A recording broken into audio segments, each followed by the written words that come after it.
Bobby Grossi from Flint, Michigan. Bobby is a dentist, entrepreneur, author, success coach, a motivational speaker, and a fellow Grant Cardone licensee. Bobby, what's up? What's up, my friend? How you doing, Kenny?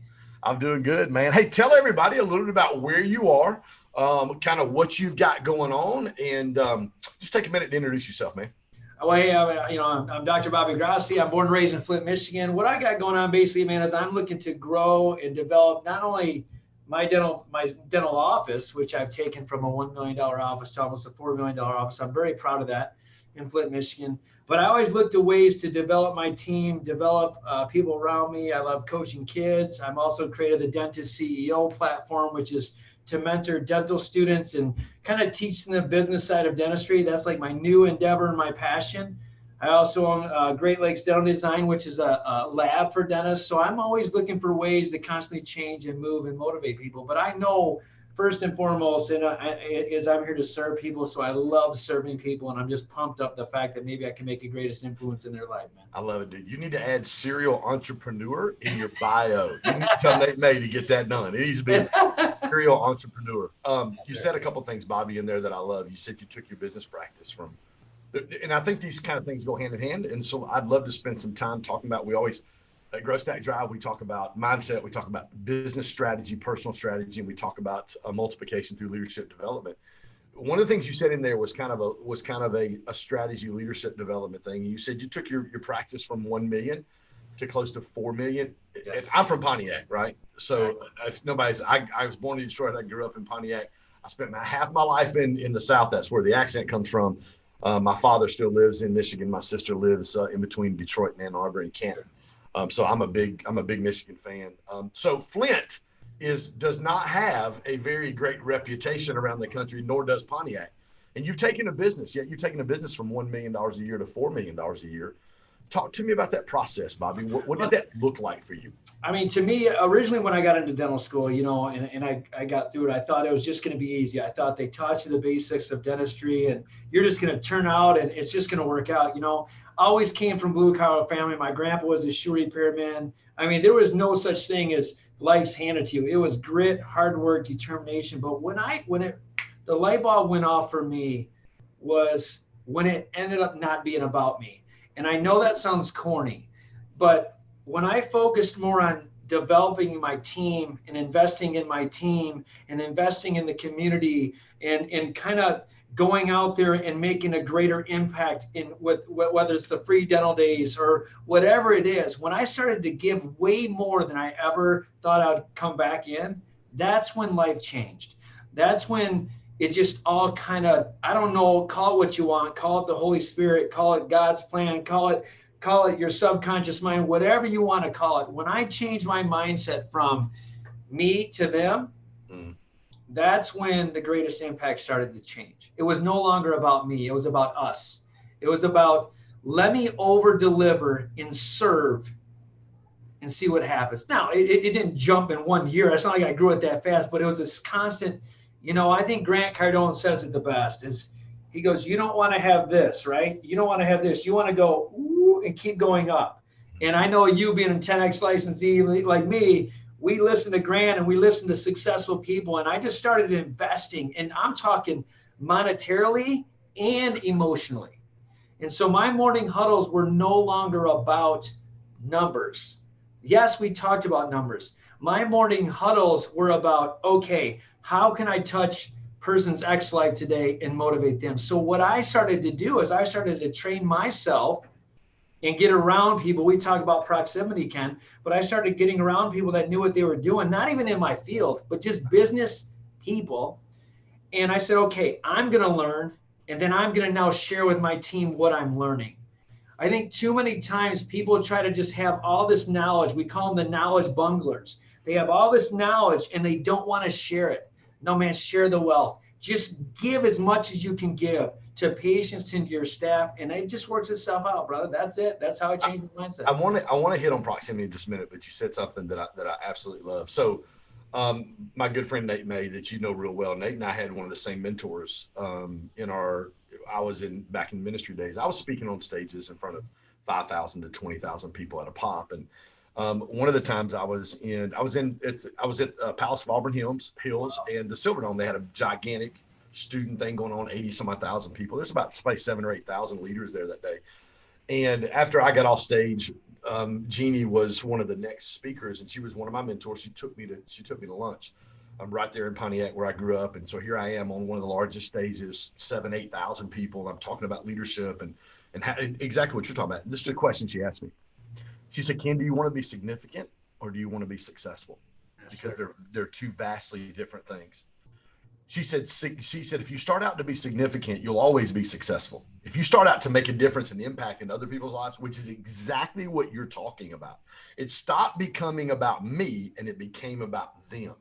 Yeah. So in that growth, I do want to talk about proximity, but I want to ask you, I'd love for you. So when people hear, okay, Bobby, you grew your business from 1 million to almost 4 million this year, and you say it's not about me, it's about them. Like, what are some practical things that you did? You said morning huddles, but what are some practical, like, put some handlebars on it for me on what are some practical things you did for your team?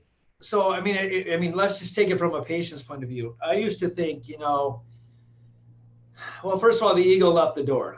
When I walk in, no matter what I think about myself, no matter what I believe, ego goes to the left, right? I mean, there is no such thing as I'm the doctor or I'm this. I am a worker. I'm an employee just like they are. So, Grant talks about going back to like zero, right? You just go back to zero. So the first thing I did is I realized I wasn't, as much as I cared about my patients, I knew I could take it a step further. So let's say they walk in. So when a new patient walk-ins, whatever it is, I over-deliver. I hand out wine, for God's sakes. I mean, you're talking about something where I literally will hand out wine to new patients and, hey, do you like red? Do you like white? And even if they don't like it, I'm like, here's a gift. So I always go to a gift to a new patient. I also start writing personal notes to these new patients. I mean, here's the thing you think you don't have time for. You must make time for your people that are impacting you. I also do all my follow-up calls. So I might make 35 phone calls at the end of the day or even the next morning just to say, hey, how are you doing? And the reason what I realized, and maybe I even realized it more during COVID, is, man, what can you do to really separate yourself? How can you become this big person and influencer and maybe make the greatest impact or leave a legacy? Well, all people want, Ken, is just heart, authenticity, just people that care. And so by me calling, and you know what else I did? I do all the grunt work. I will literally ask for the review. I know it sounds corny, but I will literally say, hey, if you're happy, give me a shout out, give me a review.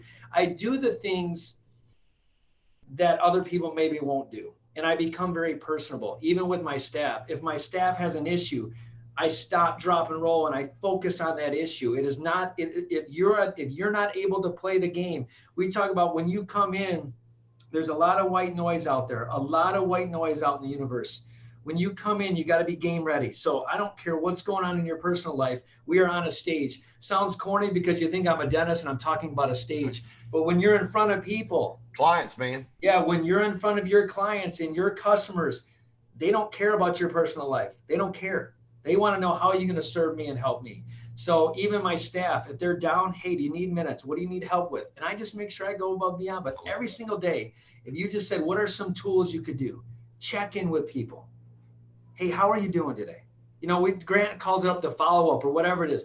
Just follow up. Hey, man, how you doing? Not only with your clients or your patients, but make your staff and the people that are helping grow your dreams and your visions, make them feel that much more important. How has that changed the culture and the climate of your staff and your office culture, Bobby, since you started implementing that? I think it's just amazing. It's, we cry together, we laugh together, we joke together. So it's like there's nothing that they're worried about talking to me.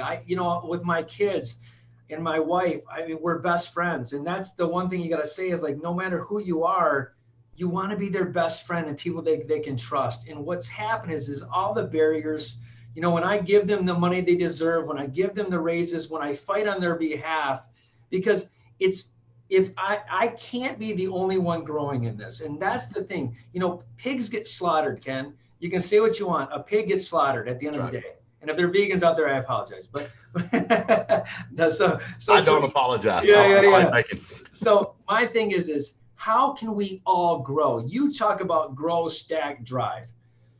We all need to grow in multiple aspects, but I can tell you this, if I'm not pulling at what they want growth in, if I'm not helping them achieve their growth, and that's the key. If you know what they're going to want to grow as, it might not be financial, guys. It might be something as simple as emotional growth, spiritual growth, whatever it is. Learn your team, learn your clients, and help them achieve that growth. That's good. It's been amazing, though, man. It's been amazing. I love that. Learn your team and learn your clients. Now, I'd love to talk about proximity. This is by far, we actually had our licensee call with Richie Dolan earlier. It's probably 20, I think he said 29 licensees that are at that $25,000 level and above with Grant. And Richie talked a lot about proximity today, and it's been a game changer in my life and in my businesses, from my real estate team to my one-on-one coaching to my Grow Stack Drive brand. Talk to me about how proximity's made a difference for you guys, Bobby. Well, we always had the old adage, and I know I sent you that little blurb on my podcast about you are who you hang around with. Yes. I mean, that's factual. Like, if you don't want to be, I always tell people, if you want to be different, or even a lot of people, especially from Flint, Michigan. Okay, I came from a broken home. My dad left when I was 2.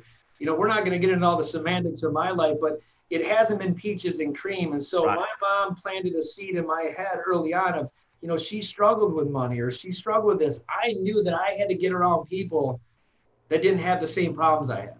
And so by just seeking out better people, seeking out people, I don't want to, when I say better people, it's not like they're better humans, but I'm talking about financially better or spiritually better or emotionally better, or physically better. Or physically better. Like it doesn't matter what it is. Like Chris Swanson, you've all seen him on the news. He's our sheriff in Flint and he's on Dateline or Nightline, right?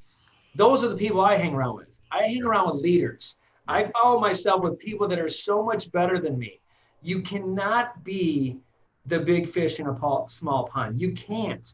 I don't care what you want in life. If you want to be physically driven, surround yourself with people that are physically driven. If you want to be better spiritually, you need to surround yourself with people that not only have it figured out, but they're here and you're here. Because how many times I've been a coach my whole life with athletes. You've seen that kid that peaked at 8 years old. He's the best athlete on the field.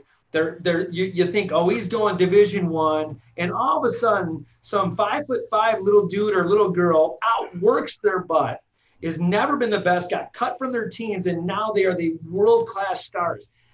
You want to be that underdog. I got chills thinking about it. You want to be that person who is just that underdog and just learn and learn. You want to become a lab rat, bro, because if you become that and you hang around people that are better than you, you have only one way to go, and Grant talks about going up. That's it. You can't go lower. If people are better than you, you can't. Yeah, well, I share with my team all the time. If you're the smartest person in the room, you're in the wrong room. Wrong room. If you're the wealthiest person in the room, you're in the wrong room. If you're the most healthy person, you're in the wrong room. You've got to surround yourself. So talk to me specifically, Bobby.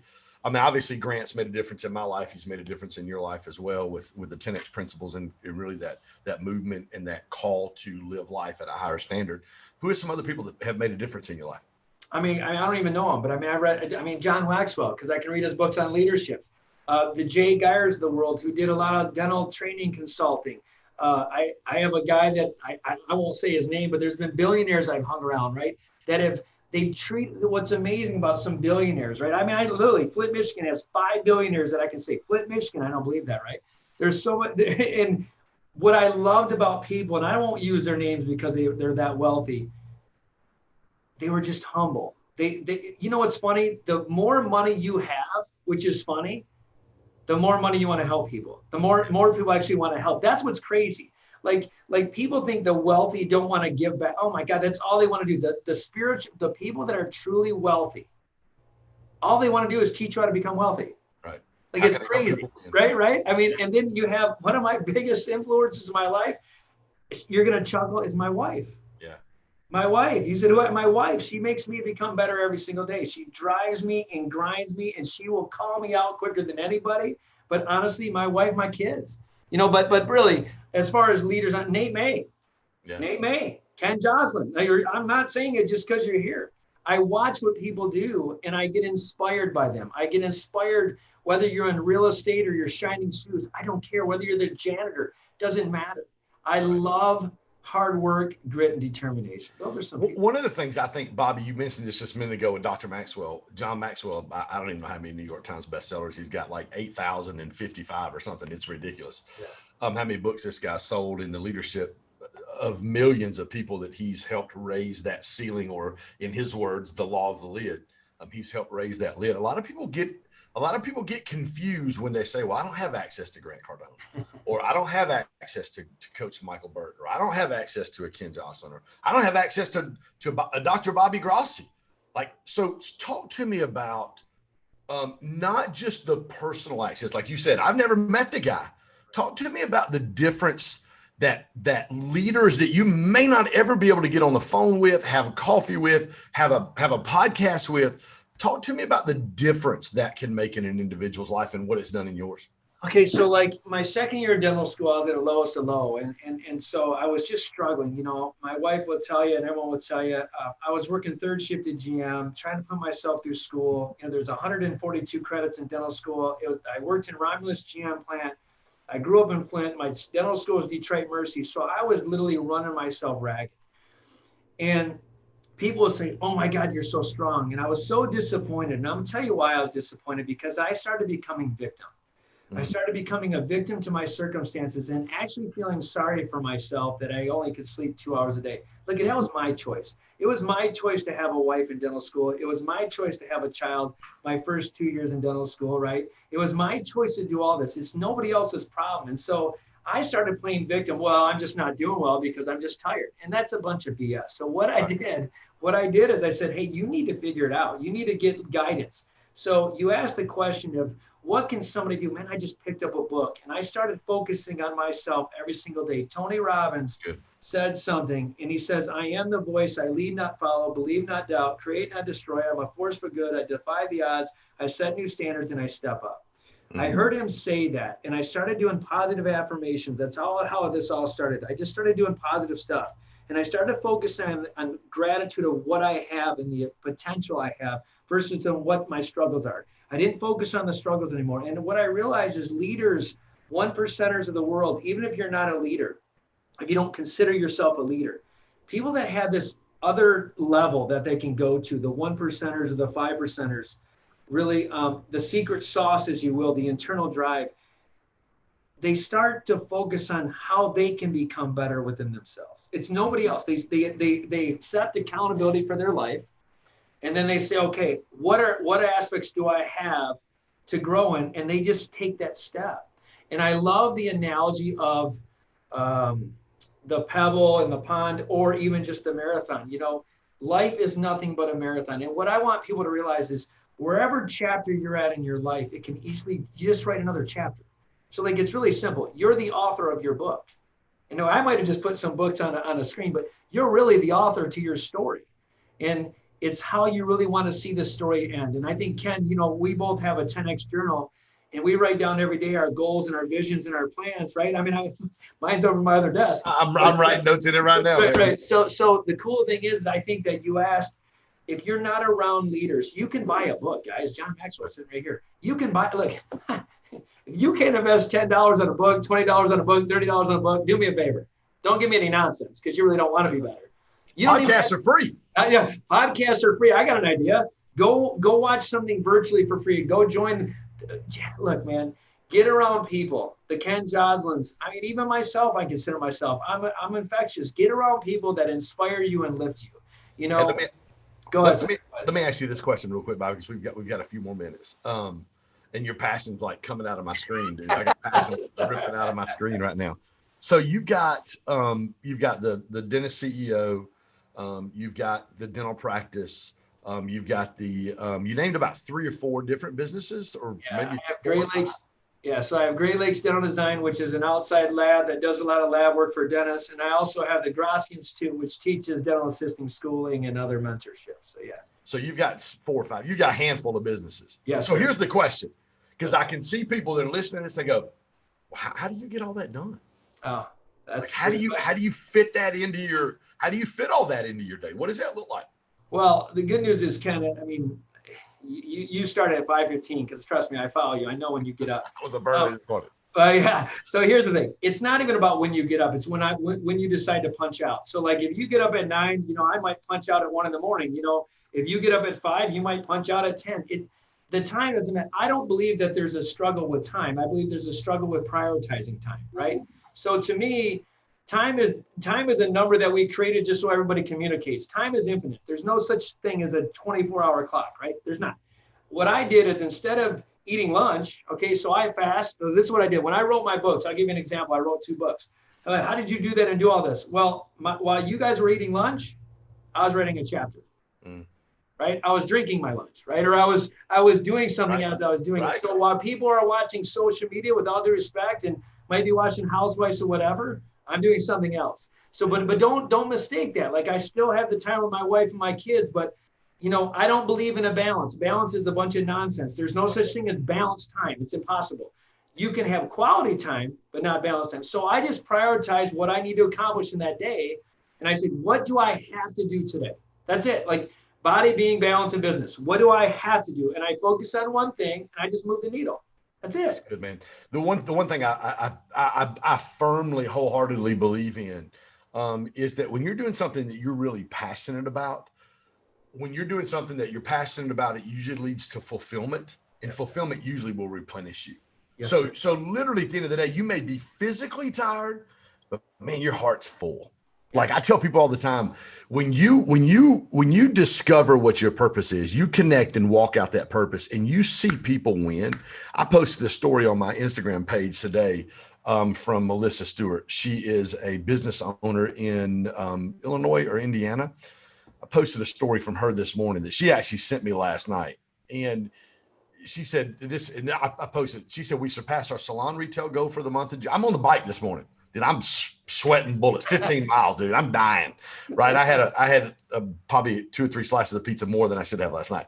That's it. We surpassed our salon retail goal for the month of July, brought in more than we ever have. My employees are excited about selling now. We more than doubled our average sales. I finished, she said, and she also coaches. So she owns a salon, she owns a coaching business, and she owns a cleaning business. She goes, I finished 3 months working with a coaching client, longest I've ever worked with a paying client. And guess what? She signed up for another 3 months. I didn't even have to ask her about it. Dude, I'm on the bike this morning. I'm reading that. I'm like, are you freaking kidding me? I almost pedaled that assault bike through the wall at Planet Fitness. But my point in that, Bobby, is this, that when you're doing something that adds value like that, dude, it replenishes you. Yes, sir. Where people struggle is when they're doing something they're not passionate about. They're doing something that's not moving the needle or making a difference in other people's lives. And then they go to bed and they're like, well, crap, that sucked. I mean, I got to do that again tomorrow. So talk to me about, because dude, obviously, I got passion oozing out of every speaker and everything in my office from where you're at right now. Talk to me about how important it is to really plug into what you're passionate about and how that replenishes you. I think to me, when life kind of all hit the thing for me is when I started realizing the kind of man I want my kids to understand, the kind of man that I want my wife to have. And I realized that I spoke to somebody. What happened was somebody just asked me to do a speech. I didn't get paid. And they go, well, you just talk to this community. I'm like, sure, absolutely. I love doing it. I'm just going to do what I'm doing now. I'm not even getting paid to do this. We love this, right? I had so much energy go through my body that I was like, holy snikes. Like I've never felt this. Like I was like, dude, this is crazy. And so people always ask me the same question, Ken, how do you know your purpose? And this is what I'll tell everybody. I'm not saying you should never get paid for your purpose because I'll disagree with you. However, if you can do something, no matter how tired you are, if you never get $1 and you have so much energy flowing through your body that you feel fulfilled, that's your purpose, period. Yes. End of story. Yes. Like, so to me, you said, how do I do it, man? I just love, I tell Nate, I said, man, I got to do something. I got to get on a podcast. I got to keep moving. Because if I get around people like you, and I like right now I'm jacked, I could run a marathon right now just talking to you. And it oozes out of you. You're a better person. You're a better human. I'll tell anybody that's scared to make a jump. Yeah. If you are miserable, you're dying anyway. Yeah. Finances mean nothing. You're dead anyway. Like you're just emotionally dead. So what's worse? I'd rather have fulfillment and happiness and be broke than ever have a ton of money and be miserable. So, just find that thing that juices you, whatever it is, and go do it. Go jump. Yeah, I love it. Bobby, how can people connect with you, man? Hey, man, my Bobby J. Grossi DDS Instagram, right? IG. You got GrossiDentalWellness.com. That's my dental business and all my stuff. Tie it all in there. And That's it, man. DM me on Instagram, whatever. We're good. Yeah, you guys connect with Dr. Bobby. Man, thanks for being with us today, bro. Super excited about what you're doing. I know you've got, so Nate May, he mentioned Nate. Nate is a friend of mine. I met him 20 years ago working for John Maxwell. He was on a stage. He's been key. He's been instrumental. He is the genie behind the curtain. And not only in my business and in my life, but obviously in yours and in dozens and dozens of other people's lives. And so huge shout out to Nate. I know he's watching this today as well. I'll say Nate's the man. Nate is, I'll tell you what, if you don't know yourself, I don't care who you are, who's listening to this, I don't get paid to endorse Nate. I'm not an affiliate of Nate. I love Nate. If you need to know yourself and you need to know what your purpose is, connect with Nate. I'll bet you. It's at Nate May. You can go on my Instagram or Dr. Bobby's and look for Nate. He's the best individual I've ever been around in my life at helping people define who they are and their message. Like, where am I going? You want to, if your business is floundering and you're not sure where you're going, literally, you talk about target audience. You can't have a target audience unless you have a target on, you know who you are. Yes, sir. Like, this is where I need to go. And he's the best I've ever been around at doing that. And he's helped us grow and makes us look really, really good on the camera. So, well, Bobby, man, thanks for being with us today, dude. Super excited. Hey guys, thanks for being a part of our Grow Stack Drive podcast today. Monday, I've got a very special guest, Bryant McKinney, a former NFL first round draft pick, 2-time Super Bowl champion, and I would imagine soon to be Hall of Famer for the Minnesota Vikings, played at the University of Miami. Bryant's going to be with us on Monday. Looking forward to connecting with him. Bobby, my man. Ken, thank you so much, man. What an honor. Love you, brother. Enjoy your day, buddy. You too, man. Same up. Yep, all right, guys. Y'all have a blessed day.